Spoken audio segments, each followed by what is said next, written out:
さあ、あの車は今ということで、今回第2弾ということなんですが、1台じゃないんです。もう映ってると思います。すごいことになってます。ファット5レーシング斉藤大吾選手のあの車は今こんなことになってましたということで、もう早速ですね、1台ずつご紹介したいと思います。大吾さん、はい、よろしくお願いします。よろしくお願いします。まずですね、もうね、無敵を誇ったこのコルベット、当時このなんだろう、もう V8 でレースでも使えるこのコルベットが、いいんだというところで、もう出来上がってたですもんね、ボディから大体。GT3 のベースを買ってきて、結局はでも何一つボディ以外何一つ使わなかったんですけどなるほど、全部やっぱり作り直さなきゃいけなかったそうですね、というところでも、これで結構V8 も勉強してなんかいろいろやってましたよね。そうですね。NA から何から、フォーミュラ D なんかアメリカなんかもみんな普通に V8 使ってて、まだ日本がなかなかこの辺の V8 をうまく使えてなかった時に、これやっぱり積んでる状態だったからというところで持ってきたんですけど、何がやっぱこれは良かった？一番まずは軽さ、1トンちょっとしかなくて、あとは V8 憧れだったんですけど、やっぱレスポンス良くて、下のトルクもあって、当時タイヤのルールが285までしか履けない、ただ、純正サイズまでは OK っていうレギュレーションがあったので、もういいことしかないだろうっていうとこだったんだね。選びました。だから当時のレギュレーションから言えば、これは本当にいい状態で、これの時またすげえグリップのいいタイヤだったからね。ワンディのいうところで、どのサーキット行っても確かにちょっと異次元の動きしてましたから。ただこれはだから皆さんも本当に記憶に新しいし、いまだにあれ使えば本当にいいんじゃないかというところなんですが、こっからこれに実は進化した次のコルベット C6 の、これのベースは GT3 っていうか、これも GT3 です。もともと2台セット販売みたいな感じだったんで安かったですね。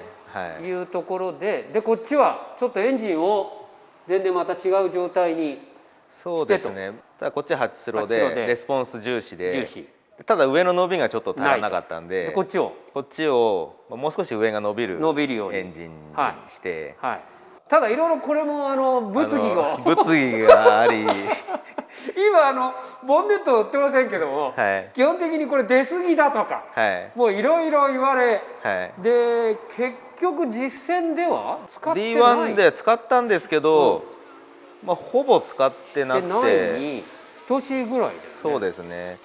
でこの後すぐスープラの入っちゃったから、だからこれ車自体がこれ海外を持ってってない。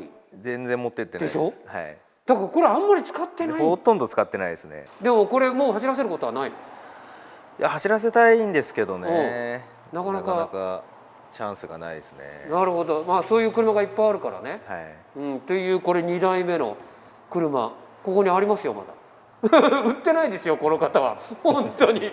さあもうどんどんいかないと。これは D1 を見てる方の中ではですね、おそらく FIA のインターコンチネンタルドリフティングカップの初年度、これ当時川端選手が 35GTR トラストロ乗ってましたから、初めてそこで DTR 対決をした車ですよね。フォーミュラ D のアメリカで使ってた車ですね。相当パワーもあって、でもともとフォーミュラ D で戦うために結構作られた状態ですから、 D1 グランプリシリーズは出てないんですけども、 FIA の中では皆さん見たのがあるんではないかと思いますが、これもその後動いてないです。これも即いけるでしょ。これも即いけます。これはでもとにかくパワー出せるしね。これパワーあるですね。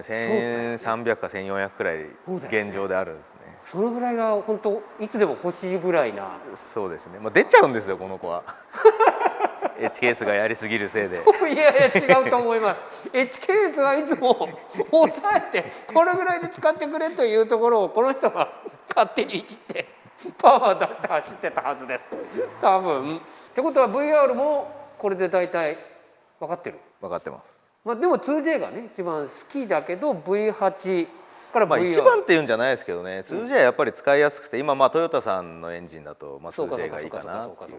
トヨタさんの仕事も多いしね、はい、トヨタさんのベースが多いから使い勝手としては 2J がいいけど、はい、VR はどう 2J に比べて。 VR はものすごいいいです。やっぱり、はい、好み的にはかなりいいんだ。はい、あ、なるほどね。さあそしてこれ僕はこれをねまたちょっと改めて見たかったんですけども、これがね僕はこの車がね斉藤大吾選手の全てがこう入ってる、あといろんな思いがある車だと思うんですけども、スーパーマーク2。はいね、でも基本的にこれで2016年チャンピオン取ったね、2度目。1度目の要するに2008年でしたっけ、あれの取ったチャンピオンの車っていうのは、あれは板金屋さんが火事になってその時に一緒に燃えちゃったんですよね。あれその時燃えたんだ。はい、あれはなくなっちゃったんだ。なくなっちゃったんですよ。そっか。じゃあもう、これもその2016年多分2000しか使えなくて、そうだね、で後半は違う車そうなんだよね、途中で。これ今の工場が建つ前に自宅の庭で一人で作った車なんですよ。もうやりたいことすべてやってみた。はい、要するにそこまでもずっとマーク2だテサだいろいろ100をやってって、はい、作ってって、でこれをもうすべていろいろその時もだから頭の中にも全部構想があってやった車だよね。はい、ちょっとこれ開けられます？あ、開くね。まずですね、もうねペランペラン本当にもうね全てがペランペラン。ラジエーターは当然後ろ、はい、からもうインタークーラーレース、これで十分というところはこの辺りからだから 2J もいろいろ研究し始めてこうやって使うんだっていうのがあったんだと思うけど、これオーバーヒート的なものも全然平気だった？全然ないですね。全然ない、はい、パワー的なものも水素2本走るぐらいだったらインタークーラーなくても全然平気。これは燃料メタノール、ドラッグとかのメタノール燃料を使ってたんで。そうだ、だから冷えるんだ、はい、そういうアルコール系をやっぱり早くから使い始めてたから、そういうところでパワーも出せるし、こういう状態もできたし、これ自体の車ベースがこれ1000ちょっと 1.1 トン重さが今1050キロぐらいだったはずです。だよね、はい、だから100がどうしたらどこまで軽くできるかっていうのはまさにこれがそうですね。今でこそ1100っているけど、はい、多分最軽量と言われてたこれ100だよね、はい、これ位置はだからやっぱ下がってるんですよね。かなり下がって、かなり下がって、このぐらい10センチぐらいは多分もう少し下がってる、ね、ここがバルクヘッドの位置なんで、本当だ、20センチ5番4番5番ぐらいなんで、4番ぐらいまで完全なフロントミッドシップを 2J で100のボディに作りたかったんだね。そうですね。これはね、斉藤大吾選手のすごいとこって走りなんだけど、多分こういう車作りですね。もうこの辺も言われてましたよね。もう何にもないんだもん。なんかついてないんだもん。もうさ本当にペラペラなのね。パワー的にはこの状態、そのアルコール系使ってこれで1000くらいあるんで、やっぱ1000馬力、はい、アルコールの良さを本当に知っちゃったんだよね。そうですね。ただ今メタノールは D1 禁止なんで、エタノールは OK ですけど、そうなんだよね、ちょっと燃料を変える必要があるんですけど。そうなんだよね。だから斉藤大吾選手がやってきたことに対してレギュレーションがついてくるみたいなその戦いずっとやってましたからね、本当にね。これを作ってダメになっちゃったんで、じゃあ見てろと思ってコルベットを作ったんですよ。そうだよね。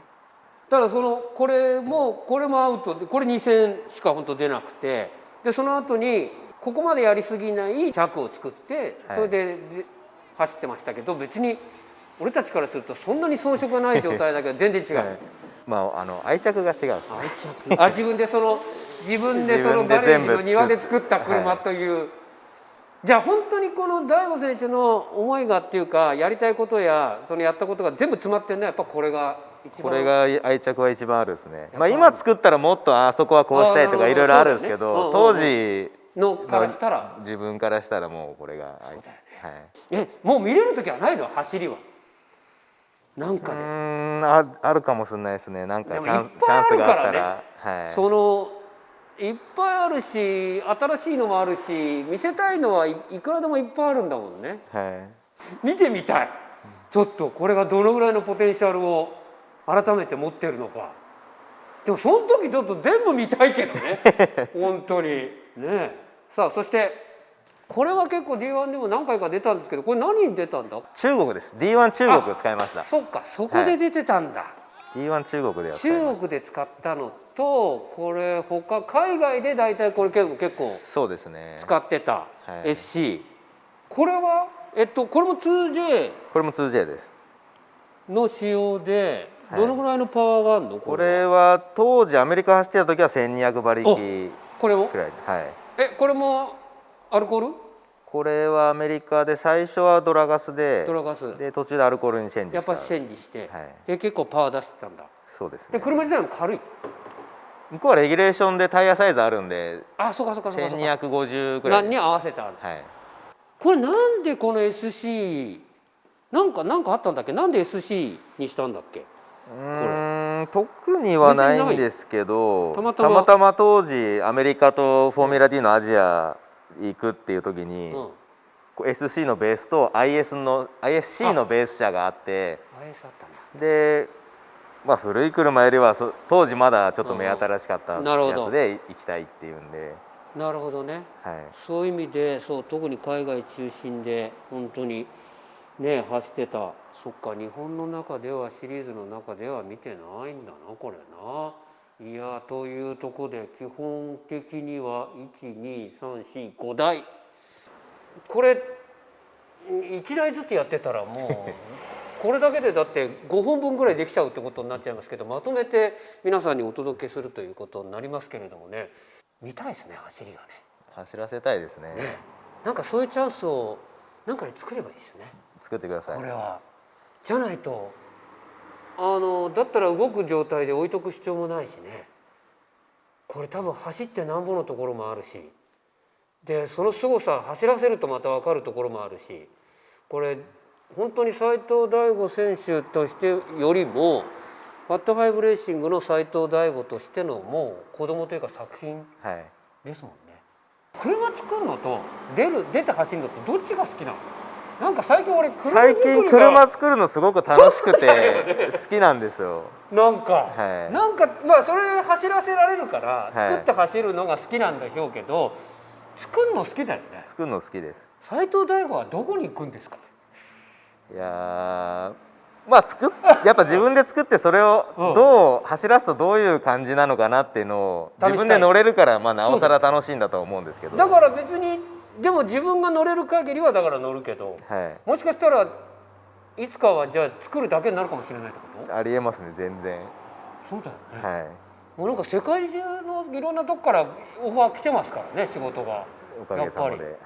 本当ですよね。まあでも我々の中では D1 の中でじゃあせめてもうちょっとすごい走りをまだ見せてくださいよ。はい。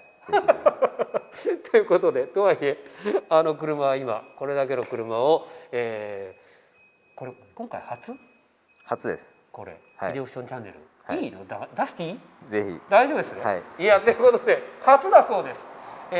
初公開ということで本当にありがとうございました。ありがとうございます。